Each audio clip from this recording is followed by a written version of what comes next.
Hello everyone. So today we are going to start with CA Final Paper 3 Auditing. Auditing में हम लोग start करने वाले हैं ऐसे 500 series which is very very important from the exam point of view. आप पिछले papers देख सकते हो. ऐसे 500 सीरीज में से कम 2 क्वेश्चन हमेशा पूछे जाते हैं, 2 एसेज पूछे जाते हैं. तो yes, without wasting much time will start with ऐसे 500 ऑडिट एविडेंस. अच्छा, this is the revision lectures. इसमें मैंने कोशिश करी है कि पूरा ऐसे कवर कर दूं और मैंने काफ़ी हद तक कवर कर दिया है. इसमें एग्जामिनेशन क्वेश्चंस भी कवर कर दिए हैं ताकि आपको काफ़ी हेल्पफुल हो जाए. ओके, विल स्टार्ट विद ऐसे 500 ऑडिट एविडेंस. ऑडिट एविडेंस के लिए ऑडिटर क्या करेगा?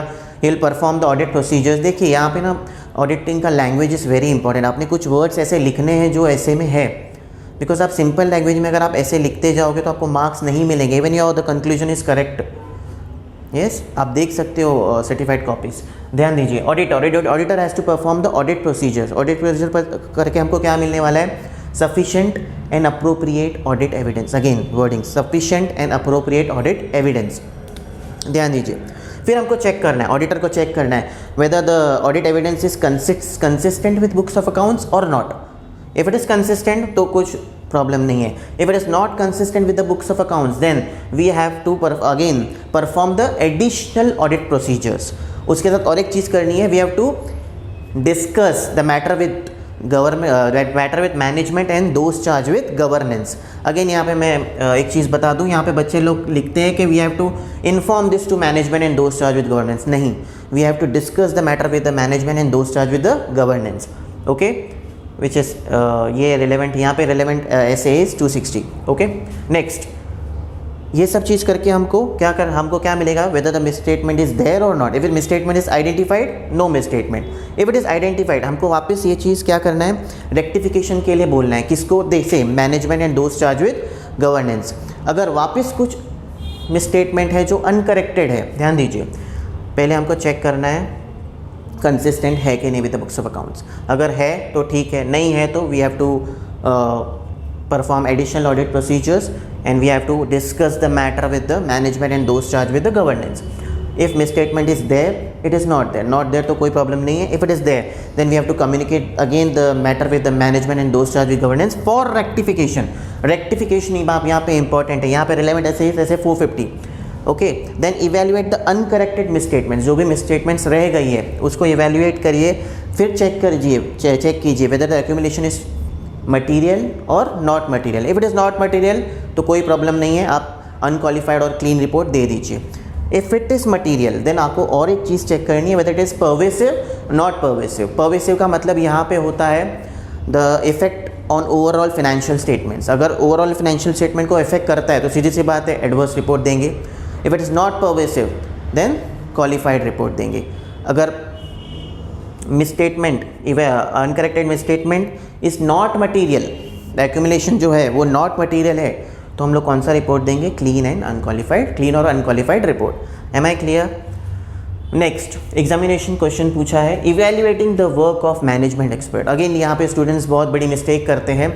देखिए, जैसे वो एक्सपर्ट सुनते हैं हम लोग, गाई में हम लोग एक्सपर्ट सीधा ऐसे 620 पे चले जाते using the work of expert. नहीं, यहाँ पे मैनेजमेंट एक्सपर्ट की बात कर रही है. जब भी मैनेजमेंट एक्सपर्ट की बात करते हैं तो द रिलेवेंट ऐसे इज ऐसे 500. ध्यान दीजिए.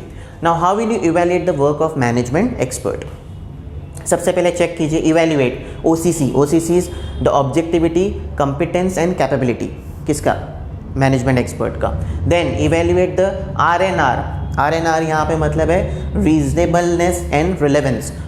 Yes, reasonableness and relevance of the finding of management expert, assumption used by the management expert or the source data used by the management expert.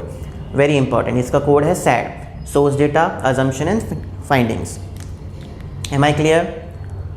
Next, obtain the understanding of work of expert. बस ये 3 point relevant है यहाँ पे, इतना ही आपने लिखना है, आपको फुल मार्क्स मिल जाएगा. अगेन दो इवैल्यूएट से पहले इवैल्यूएट करनी है. क्या? 3 चीज़ें, OCC objectivity, capability and competence. वापस evaluate reasonableness and relevance of, वापस 3 चीज़ें आती हैं, finding, assumption and source data. Okay, next obtain the understanding of work of expert. ये सिमिलर पॉइंट है ऐसे 620 का. नेक्स्ट अगेन एक बार क्वेश्चन आ गया, write short note on inquiry. Again inquiry is method, एक मेथड है for audit evidence, to collect the audit evidence. या एकदम सिंपल आंसर है। इंक्वायरी में आपने लिखना क्या, इंक्वायरी मतलब seeking the information. Now information can be inside, outside, it can be financial, it can be non financial, yes, it can be written, it can be oral. ये एक important point है यहाँ पर। The responses to inquiry provides the basis for auditors to modify और perform the audit procedures. जो भी responses हम जो ऑडिटर इंक्वायरी करता है उस पर जो रिस्पॉन्सेस उसको मिलते हैं, that will form the basis for his opinion मतलब यहाँ पे ही कैन मॉडिफाई और he can perform audit additional procedure जो हमने यहाँ पे डिस्कस करी थी। Am I clear? वापस आपने ये पूरे पॉइंट्स यहाँ पे लिख देने। This is a common thing, आपको हर आंसर में लिख सकते हो। नेक्स्ट एक बार क्वेश्चन पूछा गया है, assessing the reliability of audit evidence, very important. Assessing the reliability of audit evidence, इसका मतलब क्या कि ऑडिट एविडेंस का रिलायबिलिटी कब हाई होगा कब कम होगा। सीधी सी बात है, if it is return the reliability is high, if it is oral the reliability is less. Internal है और एक्सटर्नल है तो ऑब्वियसली रिलायबिलिटी ज़्यादा हाई होगा, बट इंटरनल है, नाउ इंटरनल में depends on the factor that internal control system is effective और not. If it is effective तो सीधी सी बात है इवन यहाँ पे भी रिलायबिलिटी हाई हो जाएगा, नहीं तो ये यहाँ पे रिलायबिलिटी इज़ कम as compare to external. Now it can be direct, अगर ऑडिटर ने डायरेक्ट ऑडिट एविडेंस निकाला है तो सीधी सी बात है रिलायबिलिटी हाई। यहाँ पे अगर इनडायरेक्ट है तो reliability is very less. Yes, original documents auditor को दिए गए हैं मैनेजमेंट ने तो सीधी सी बात है reliability is high. If the photo copies are provided तो सीधी सी बात है reliability is very less. Am I clear? ध्यान दो, ये जो चीज़ है इट इज़ वेरी इंपॉर्टेंट, आप हर आंसर में लिख सकते हो। अगेन मैं रिपीट कर रहा हूँ, auditor will start with the audit procedure.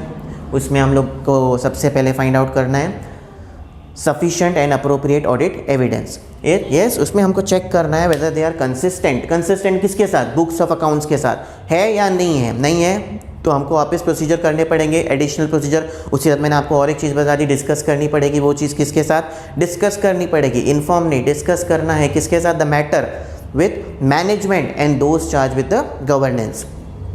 Next फिर हमको यहाँ पे मिलेगा मिसस्टेटमेंट या नहीं मिलेगा, मिला तो हमको वापस आगे प्रोसीजर करने पड़ेंगे। क्या प्रोसीजर है, we have to again discuss the matter with the management and those charge with governance for rectification. यहाँ पे फॉर रेक्टिफिकेशन तो ऐसे फॉर प्लीज रेलिवेंट, यहाँ पे नो मिसस्टेटमेंट तो कुछ प्रॉब्लम नहीं है। अगर रेक्टिफाई करता है, अगर वो रेक्टिफाई करता है और फिर भी कुछ अनकरेक्टेड मिसस्टेटमेंट्स है, UCMS uncorrected misstatements, then we have to check, auditor have to check whether the accumulation, जो भी पूरा मिसस्टेटमेंट्स का एक्यूमुलेशन इज मटीरियल और not material. If it is material, ध्यान दीजिए, देन वापस दो चीज़ें करनी है, check whether it is pervasive not pervasive. अगर वो नॉट मटीरियल है तो सीधी सी बात है आपने क्लीन और अनक्वालिफाइड रिपोर्ट दे देना है, but if it is material then आगे हमको और दो चीज़ें करनी पड़ेगी। डायरेक्ट कंक्लूजन पे नहीं जाना है, यहाँ पे आपको कंफ्यूज कर सकते हैं वो। If it is material, accumulation is material, we have to check whether it is pervasive not pervasive. If it is pervasive then pervasive है मतलब ओवरऑल फाइनेंशियल स्टेटमेंट्स को इफेक्ट कर रहा है तो वी हैव टू इशू कौन सा report, adverse report, यहाँ पे qualified report. If it is not pervasive, material but not pervasive। Thank you.